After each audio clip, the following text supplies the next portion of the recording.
Hello everybody, March 26th, 2021. We've got the Undying Monster on here, classic werewolf flick as the full moon approaches once again. And I know I said I'd be gone for quite a while. I actually have been gone for a few weeks now, I think going on 3 weeks since my last update. But my recording dates with Green Terror, good lord, I'm going to turn this down a little. Just a little. Anyways, my recording dates with Green Terror, my Death Grind band, kind of fell through. We've had a little bit of technical difficulties preparing, so we're taking a little bit of extra time and rebooked for May. So I've had a lot of free time. Maybe not totally free time, but, been putting on a lot of flicks lately and decided to give you guys another update before I jump into April, which is also going to be very busy, so probably won't see you guys again until the end of April with another update, but we'll see. Anyways, let's get to the update. Let's actually start with these VHSs. First one here is Supernova. Cool sci-fi horror sort of flick. Just added this to my collection on DVD after Christmas this year as well. My wife picked up a copy for me. This is a really solid film, so cool to have it in VHS. Been picking up more and more of that stuff lately. Alright, here's one I haven't seen before, but I just found it at a thrift store recently. Definitely want to check it out when I get a VHS player going. This is Cannibal Attack. I don't really know much about this. It says it's from 1954, so I gotta imagine it's pretty tame even for the cannibal name attached to it, but I'm sure it's a killer flick. Just kind of figure out how I'm going to see it still. Maybe there's a DVD or something available of it. Okay. Last one here is another one I haven't seen quite yet. Hope I can get a VHS player so I can eventually check out all these flicks that I have. Venomous. Looks pretty cool. Killer snake movie. Okay, let's get into some DVDs. This one here is really beat up. Barely clasps shut, This is Kill Cruise from, I think, I'm not really sure. I know it's from the 90s. I'm not going to say what year. It's Kill Cruise with Elizabeth Hurley and Jürgen Prochnow. This is pretty drawn out, dry. I don't know. It's proto-slashery, sort of. Not really. The end of it is just kind of the really big, murdery shock. But it was okay. It wasn't terrible. It has a home in my collection. This one was also not really super horror. This was also just kind of off on its own little thing. This is Hell's House from 1932. More of just like a prison sort of movie. Let's see here. Battery's getting low, but we have plenty of battery. It's all good. Anyways, but yeah, this has Betty Davis and Pat O'Brien in it. So, it's a really solid flick for its period. But like I said, it's not really super horror. Alright, this one here, we have Demon Hole, and it has Legacy of Evil and Beneath the Mississippi. So Demon Hole is like a newer flick. There's an internet celebrity playing the role of the antagonist. I think he's playing Samhain. Or no, it's an internet personality named Samhain playing the devil, so it's kind of a cheesy ride, but it was fun enough. Demon Hole, like I said, it comes with Legacy of Evil from the 90s, which is a really cheesy, TV movie as well, but not really bad either. I think that came out in 95 or 96 is what it says. And then there's Beneath the Mississippi here, which is really dry and terrible. I'm gonna open up the window. It's getting kind of stuffy. Alright, next up we have the music box. There's not a lot of info on this DVD. It's like they forgot to print it or something. But this was okay. This is a really cheesy, standard dollar store fare. But not one of the worst I've ever seen. It was actually, sort of creepy at parts. This, however, was one of the worst ones I've seen as far as dollar store finds go. This is Out of Gas. I don't think really anything has happened in this film. Everyone in this. I really feel sorry for them. This is just not a very well executed movie, and I cannot say that it's even horror, like even in the slightest. It's just not good. Not much going on here. Okay. Now we have Alone in the Dark. This is a creature feature. I know it's really hard to see because it's really hard to see anyways. But, you know, there it is. This is, I think it's like an early 2000s like creature feature. Yeah, 2004. It's rated R for violence and language. You don't really see too much gore or anything. Like, it's just like I said, more standard sort of video rental store cheesiness. Not terrible, but not really great or memorable either, but, you know, still fun. Okay. Then we've got this pack of Canadian horror that I've been putting off for a long time. It's got Abolition, Aegri, Somnia, and Long Pigs, as well as I Heart Doomsday and Werewolf Fever. So Abolition and Aegri, Somnia, and Long Pigs were all okay. Like, they're very low budget films, and you know, for what they're worth, they're all pretty fun. I Heart Doomsday was a little weird. I don't really know what's going on with that film. However, Werewolf Fever, also very low budget, but super, super charming, just over an hour long, you know, perfect little micro budget horror effort. I really, really liked it. Like, you know, horror comedy sort of thing. If you liked the slasher drive-through, you'll love Werewolf Fever, so check it out. I don't know if these films are available anywhere besides this pack, but I would definitely buy it just for Werewolf Fever. Glad I did. Here's something I've been putting off for a long time. This is Legion. You guys know me, I really love cheesy-ass movies. I put up with a lot of cheese in my movies. However, this one started off really strong, as a lot of these sort of movies do. Really action-packed and inventive, I thought. But it just gets corny instead of cheesy, you know? Like, it's almost like unfun at a point to where you just like, oh god, come on, really? That's where we're gonna take it. But I mean, maybe you guys will like it better. Plot wise, I feel like it just kind of fell out, but it's still a decent flick, man. I really liked it a lot, and I could see myself watching it again. I just the way a lot of these types of films get wrapped up, it's not really for me. It is what it is. Legion. Okay, let's get into some Blu-rays here. First one is another dollar store pickup. This is Bad Milo. This is a lot funnier than I thought it was going to be. It's more low budget than I thought it was also going to be. This little fucker just lives in this guy's ass, and whenever something happens, he crawls out of his ass and kills everyone around him, and he's passed out the whole time. It's a pretty funny-ass movie, you know? There's not much else to say about it. So check it out if you're into that sort of thing. Alright, next one here we have Shivers by David Cronenberg. This is his debut film from 75, I think it is. Yeah, 1975. You know, as far as Cronenberg goes, this is definitely not his finest work, obviously. He's got a lot of great films to choose from, but for a debut, this is a pretty fun film. Obviously like the smallest budget of any one of his films, so, you know, it shows, but still, valiant effort and a great debut.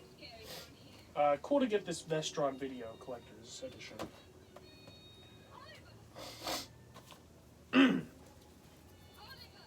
Alright, got this 4K of Prince of Darkness. Cool Dude was talking about this being released. I immediately rushed out and found it. Always wanted this film. This is a great edition with lots of extras. If you love John Carpenter, you know, you hear more of the same awesomeness in this. This is not my favorite film from him, but still, great film. 80s, you know, total fucking craziness, gore fest. Tons of fun. Check out Prince of Darkness if you haven't. Alright. I used to only have a DVD of this for years, a really cheap DVD, the Image Entertainment. I don't know, it's Legacy Entertainment, I think, that put it out. Really cheap, beat-up print, and I love that film so much. And honestly, the beat-up print, I feel, does it a service you know, preserving its antiquity in a way. 1983 is hardly antique, but there's a feeling and a grainy quality that kind of comes from a really beat up print that some films I feel just benefit from, honestly. But I had to upgrade finally. There's obviously lots of extras on here. I can't wait to watch. This is Sleepaway Camp from 1983. Awesome to pick this up. Shot Factory, Scream Factory doing awesome, cool, really great releases as of late. Okay. This is an import from Spain, I believe, and it's New Year's Evil. And I did not know what I was getting myself into with this. I saw it going on Amazon, pretty much just like going to be sold out for who knows how long, and I said, fuck it, I'll just get it finally. And it really knocked my socks off. This is an awesome 1980 slasher, right in the golden age.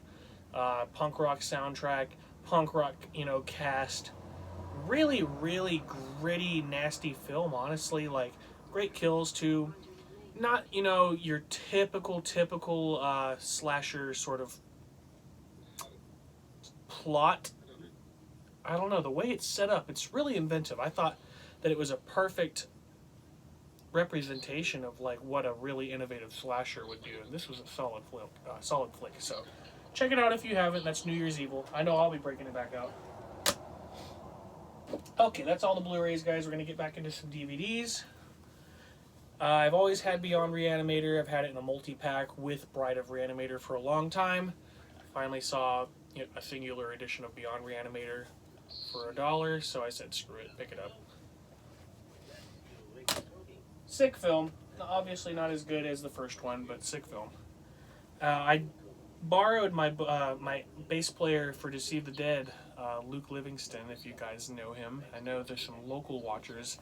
I borrowed his copy of Mars Attacks for years and finally gave it back to him, and then I just saw this the other day, finally had to acquire it for myself. Classic funny-ass film, A-list cast. Can't go wrong. Mars Attacks rules.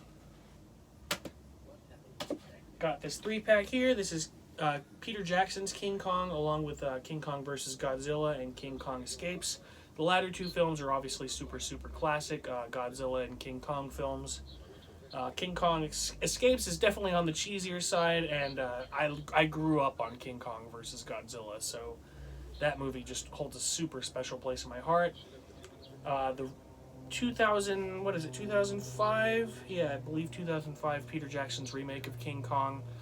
Long movie. Not a bad movie. Honestly, I put it off for a long time seeing it until now, because I really didn't think I would like it. But it was pretty decent. Like, definitely a little hokey or corny. I definitely don't like the corniness of it, but still a pretty decent flick. I don't know how often I'll break it out with its runtime, but here it is.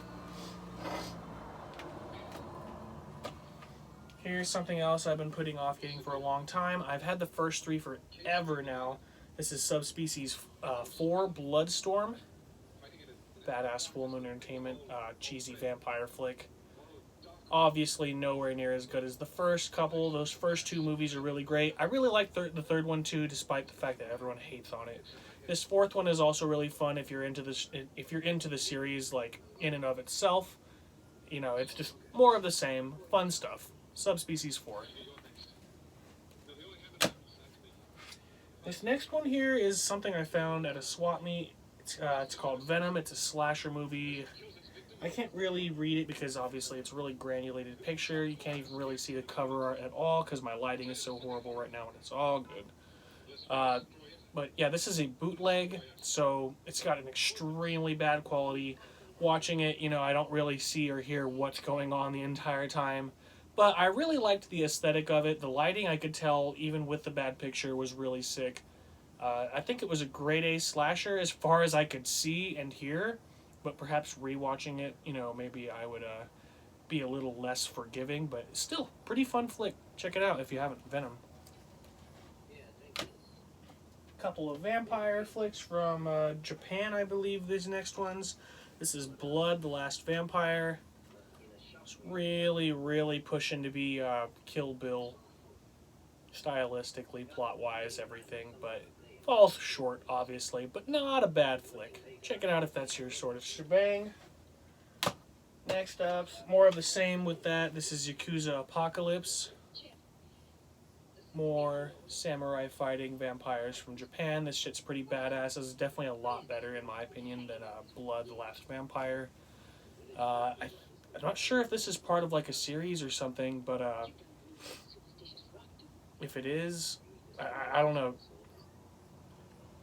The characters in this film seem to be like pre-established, so it might be like sequel-ish or spin-off-ish. I'm not really sure, but it was a really fun film. You should definitely check it out if you haven't.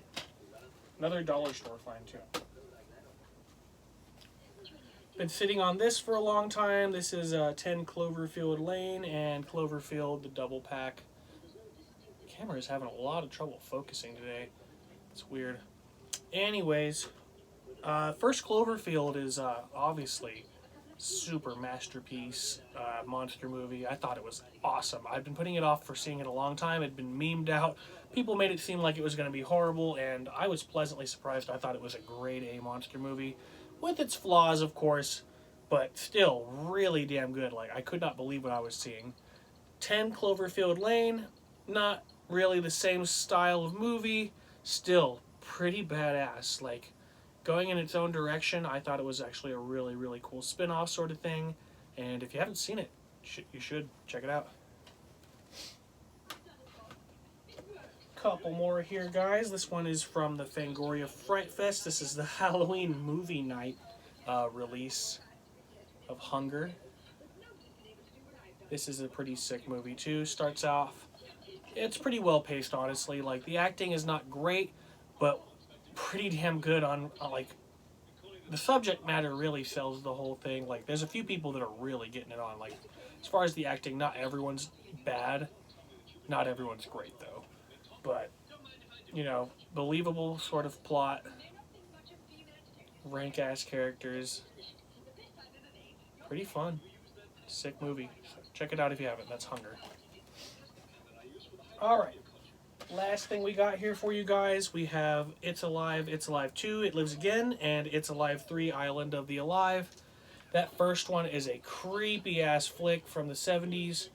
I liked it a lot. It seemed to be very low budget, kind of dry at points, but creepier than hell regardless. That second one definitely dropped off a little bit in quality, not bad. And the third one is ridiculous, but, you know, kind of like taking on life of its own self, like becoming more of a cheesy 80s film and straying away from that 70s vibe. It's a really fun series, though, all in all. Happy to finally have it. And happy to find this edition with all three for so cheap. I think this was $3 where I found it. So that's about it, guys. Wanted to get an update in for you guys. And this coming month here, April, got a lot of stuff going down. Going to be recording with Deceive the Dead, get some new tracks for that. So if you like melodic death metal, check out the link below for Deceive the Dead. And going to also be doing some pre-pro stuff with Perfect Being, getting some new music done, hopefully soon, May, June, sometime soon. So if you like progressive metalcore, check out the links below. It's respected for a Perfect Being as well. We're also going to be doing a release with Green Terror, hopefully in June. So if you like Death Grind, same thing.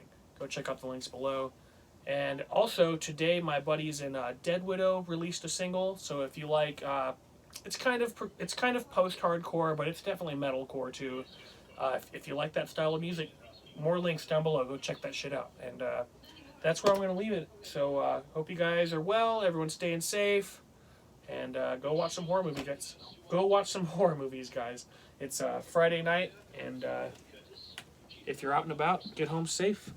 Take care, guys. Till next time.